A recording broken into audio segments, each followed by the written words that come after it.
This would not have been you dumping out 1942. This would have been Dumping out. like a great night. A ceremonial. I've drank an entire bottle, one of those myself. Yeah. It goes like this: laugh, laugh, laugh, cry, blackout, asleep. Hi everyone, I'm Dom Griffin. I'm a film critic, and you're watching The Armchair Auteur. This is an ongoing video series I do where we talk about new movies, old movies, screenplay analysis, that sort of thing. So if you like movies and film culture and to see somebody pick those things apart, please consider subscribing. Today I'm going to be reviewing one of the only Oscar-nominated movies that I have yet to see. Well, I have seen it, but I hadn't seen it up until this point. And that movie is Another Round, starring Mads Mikkelsen from Best Director nominee Thomas Vinterberg. I'm low-key mad that I did not check this movie out sooner because I absolutely loved it, and I think it's like one of the best movies of the year, and I totally would have put it on my best movies of the year video. I totally would say it's something that should be nominated for Best Picture at the Oscars. It's an incredible flick. I think the only other Vinterberg film I've ever seen is The Celebration, and I was in high school when I saw it, so I didn't get a lot out of it other than digging the use of digital video and handheld and all that stuff, but this movie blew me the fuck away. Another Round tells the story of four middle-aged friends and coworkers, teachers at the equivalent of a high school, who embark on a dangerous experiment. The men, collectively, over the course of a 40th birthday dinner, decide to explore a theory developed by a Swedish philosopher that humans were born with a blood alcohol deficit of 0.05, meaning that if a person were to always stay a little bit drunk, they would be operating more optimally as a human being. This experiment proves helpful to the other three men, giving them a clarity and a verve they felt they were missing, but for Martin, the history teacher played by Mads Mikkelsen, things prove absolutely transformative. When we meet Martin, his students seem utterly bored with him, his wife has grown distant, his kids barely register his existence. He's long been a stick in the mud with an aversion to adventure of any kind, and the brilliant way Mads plays him, as a man perpetually glazed over and turned inward, is absolutely tragic. Until he, like his cohorts, starts drinking on a regular, constant basis throughout the day. Well, until dinner time, as the parameters of the experiment dictate. Being perpetually soused helps to awaken a dormant part of Martin he thought long dead. It reinvigorates his marriage, makes him a more present and entertaining teacher, and makes him feel truly like his best self. The movie, initially anyway, makes an incredible case for the restorative properties of everyone's favorite social lubricant. Each of the four men show such speedy and blatant improvement in every area of their middle-aged lives that Another Round, briefly anyway, begins to feel like Limitless for winos, a superhero origin story for getting bit by a radioactive fifth of scotch.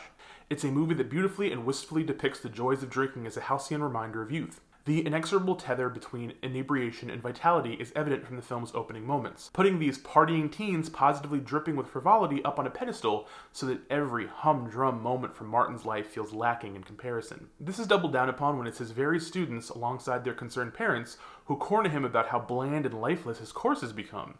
His sad bastard tendencies, yearning for his past, are not only plaguing his present, but potentially sabotaging these kids' future. So it's easy to fall into the film's spell that this experiment is really working. Martin becomes the man he used to be, and there appear to be no real ill effects. But as the experiment evolves, and the men talk of next steps, of how dedicating oneself to this consistent state of intoxication usually runs into one of two conclusions, it becomes evident things will not be able to continue in this manner. Those two conclusions are that men either hit ignition and keep going, full stop, or they get tired and go home. But the film posits, in a tellingly haunting moment of Martin ready to exit the study and maintain this new happy medium he's discovered, that when something makes you feel this good, feel this invincible, it's very hard to get tired enough to go home. Sindssygt. Den er edderrødme stærk. Ja, men den er også god. Nå. Er du sikker på det, Martin? Ja.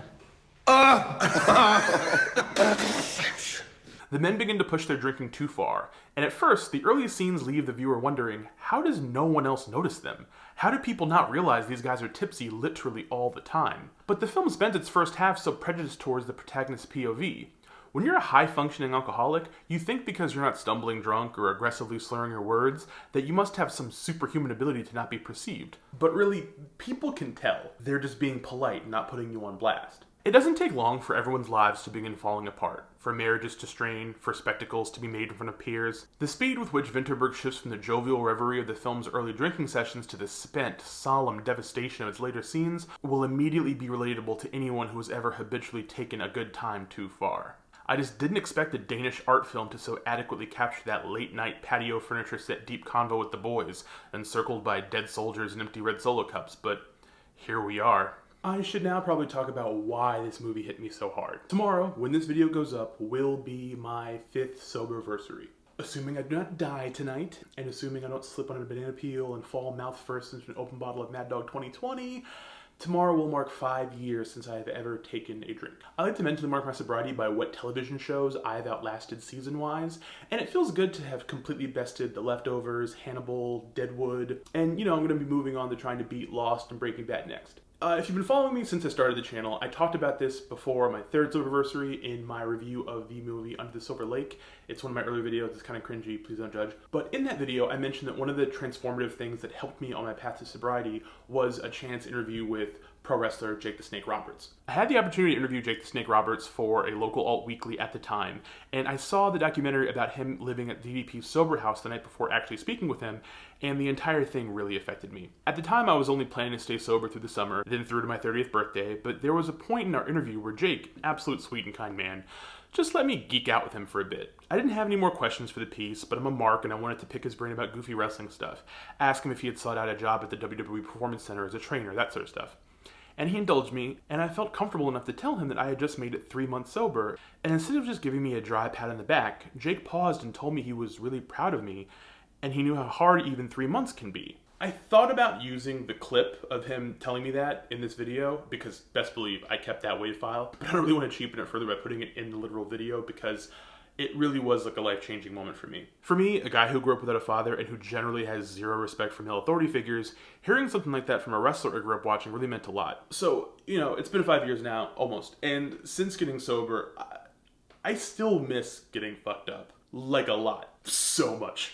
I don't know, I know most people when they quit like a vice, they find like a new thing to like fill that void, and like I never did that. Like briefly I just started eating way more Reese's candy than usual, and then I tried other stuff, but like I've never really found something that kind of takes the place of alcohol. And like maybe that's good, I don't know, but like that's just the reality. I mean, I briefly had a really unhealthy habit of drinking multiple energy drinks a day, just because I miss the feeling of chugging a cold liquid out of a can. I just miss how like carefree drinking made me feel. I miss feeling like when I drank that I felt more like myself, I felt funnier, I felt smarter, I felt more creative.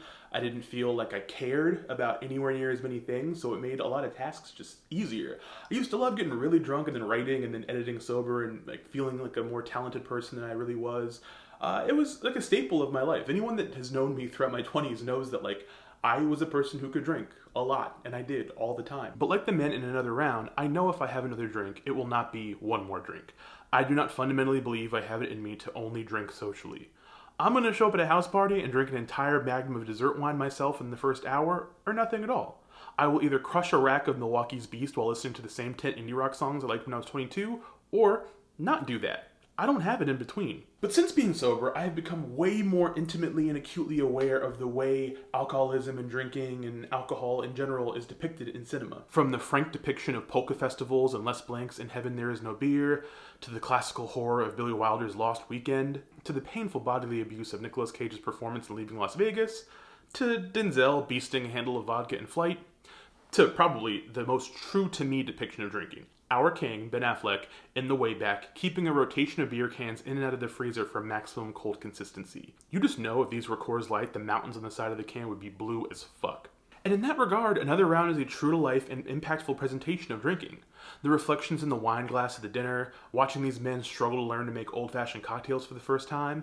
This is a movie that luxuriates in the imagery of alcohol as a salve, a magical elixir designed to be a balm for all of life's ailments. But that's a fleeting proposition.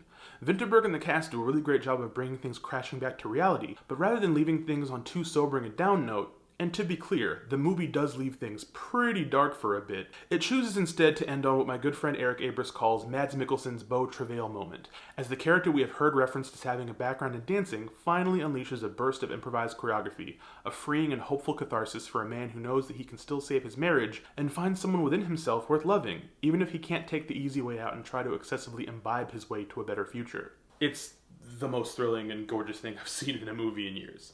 I get my way, get out my way. And it's cool that Vinterberg is nominated for Best Director. He's not going to win, but it's cool. But I think Mads is definitely in the conversation for Best Actor of the Year. More than Riz, more than Steven Yeun. I think he really, really delivers it all. And it's been a very long time since I watched a movie and really felt someone's performance to this degree, to where I really, not just related, but I was just really into it. I felt really connected. I felt like it was really it was just really good. I don't know, like I said in my last video that I have a difficulty talking about things that I truly like, but this movie meant a lot to me and it really moved me, and I think that people should see it. I think it's a really good movie. Please see this film. It's fantastic. And I don't know, like if you're someone who is struggling with like drinking or like addiction or like any kind of bad vice you can't seem to get rid of, like it is possible to get beyond that. Like I don't have the good language to talk about this stuff. Like I never went to AA, I didn't have like a sponsor or any of that stuff. I just like stopped drinking and then like kept not drinking, like out of spite. Like I basically was fueled by spite at people who thought I was just kidding and thought it was a bit that I was doing. And spite continues to fuel me to this day. But, you know, it's possible to live a life where you don't have to rely so heavily on something that does provide you a meaningful sense of escape, but also comes at such a heavy cost for some. I mean, there are people that can drink all the time and be fine and like not make fools of themselves or you know, down an entire bottle of malt liquor on a bus ride home from work or whatever, like the other things, it's fine. But yeah, I just, you know, I hope that I didn't take up too much of your review of this movie with talking about my own problems and minor accomplishments. But I don't know, it's an important day for me and I'm pretty stoked about it. Again, assuming I don't die, assuming I don't trip and become drunk somehow. And yeah, I don't know, I feel good about it. I feel kind of good. If you guys like this video, please give it a thumbs up. If you have any thoughts about the film or about Mads Mikkelsen or just whatever, you can talk to me in the comments below. I love talking to you all. I'm just so grateful that people continue to watch the videos that I put out. It means a lot to me. And I thank you so much just for taking the time to watch me talk about stuff. It's one of the most important things in my life at the moment. So thank you a lot. But yeah, if you have not subscribed, please subscribe. Hit the little bell icon. You get notifications when I put out new videos, which is all the time. And thank you again. I hope everyone's doing well, staying safe, being good to yourselves and each other, wearing your masks, getting vaccinated, being ready to go back to the movies once it's safer, and all that stuff. I hope you guys are good. I will see you in the next one. Bye.